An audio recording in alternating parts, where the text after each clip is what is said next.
about 3 years old, my family moved to the edge of a small city, which meant I grew up in the wild. Well, I thought it was the wild because the houses were really far apart compared to a typical neighborhood, and we had a lot of untamed land to explore. When we moved to our new home, my parents sat me, my older brother, and sister down to show us a PowerPoint presentation of the dangerous wildlife we needed to avoid. Okay, kids, this is a brown bear, and we know it looks fluffy and cute, but this will make you turn into a human smoothie, and you will never see the light of day ever again.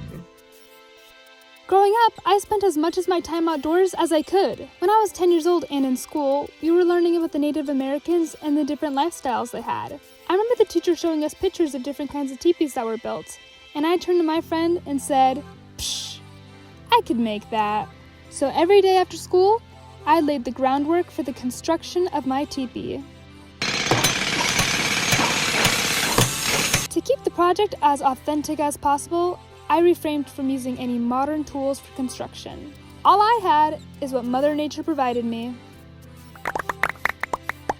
Looking back on the pictures of the teepee, I'm pretty impressed.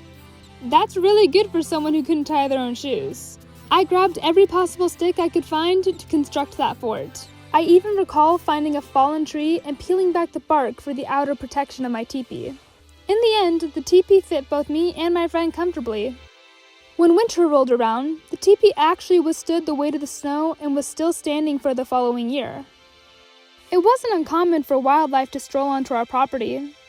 Practically every day there were deer or turkeys on our back porch. Occasionally we'd see coyotes running to their den, and if we were really lucky, we'd spot the bear roaming around.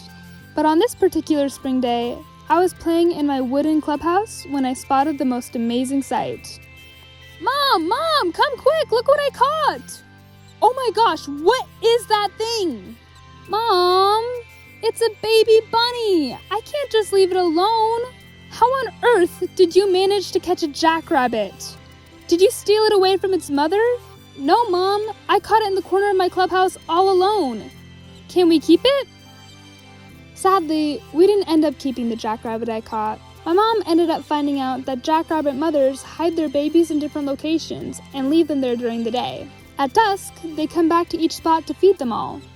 That way, if one of them dies, at least they hid their other bunnies somewhere else. So that night, I released the bunny out into the darkness, never to be seen again.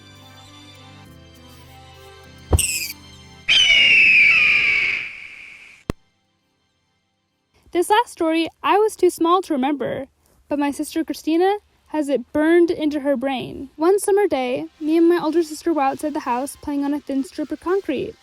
Our next door neighbor was a ways away, but he was walking outside, weeding his back hill. My parents didn't do much weeding on our property, so the grass had grown incredibly tall outside our house. I was probably just looking for bugs and licking dirt or something when the neighbor went inside and we didn't notice. Then, my sister hears the sound of dead grass crunching. That's weird. It's probably just the neighbor. A few moments later, she hears it again. That's so odd. I don't see the neighbor anymore. What on earth could be making that crunching noise? Noelle, get inside right now! Hurry! What? Why? Just go! Christina rushed into the house, running to tell my mom what had just happened. Mom, you won't believe it! I was on the back porch with Noelle, hearing a crunching noise in the tall grass, and I noticed Christina, you need to use your inside voice. But Mom, right outside in the tall grass I heard a crunching noise and there was a... That's it! Go back outside until you can calmly tell me what you're gonna say in your inside voice. Mom, there's a cougar outside and it almost ate Noelle. There's a cougar? Why didn't you tell me?